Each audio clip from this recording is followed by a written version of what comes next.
असा सुंदर व्ह्यू आपल्या डोळ्यात फक्त 15 किलोमीटर अंतरापासून कुठे भावांनो सांगतो. जय महाराष्ट्र पब्लिक. मस्त की सकाळमध्ये उठलो आणि झगामगा आणि मला बघा असं रेडी होऊन गेलो आणि मस्तही करून घेतली भावांनो देवपूजा. घरात मस्त की देवपूजा झालो, त्यानंतर येऊन गेलो घराजवळ मंदिरात मस्त की बाप्पांचं दर्शन घेतलं आणि दर्शन घेतल्यानंतर घेऊन गेलो घरी. घरी आल्यावर आपलं चालू गेलं आपलं दुकान आणि इकडं होता आपला सुकाचा नाश्ता. तर मस्त की डोसे आणि चटणीचा असा नाश्ता सुकाचा करून घेतला. म्हणजे बनले होते भावांनो एकच नंबर. मग संध्याकाळी फटाफट आपलं काम वगैरे संपून आम्ही पब्लिक चाललेलो कुठे डायरेक्ट मुक्टीला भावनं.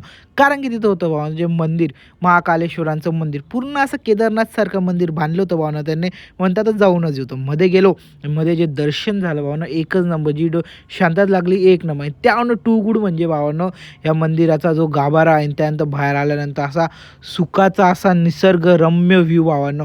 बाई असं शेत राहावं आणि शेतात असं जो मंदिर राहावं तर बाई मी तिथंच सेटल होऊन जाऊ. कोण पुण्याला जावंच नाही भाऊ काय सांगू.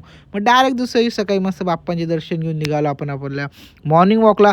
मस्त आहे की वॉकिंग वगैरे करून आलो. त्यानंतर घरी आलो, अंघोळ-बिंघोळ घेतली आणि आपल्या डायरीला घेऊन एकदम रपारप टपाटप डॅच चाललेलो कुठे भावांनो काम करायला. कारण की आपल्या गाडीचा गेअरच हे झाला होता भावांनो. इथं येऊन बघतो तर यांनी भावाने पुरं इंजिनच खोलून टाकलं म्हणता. बाई झाला सत्यानाश काय करू.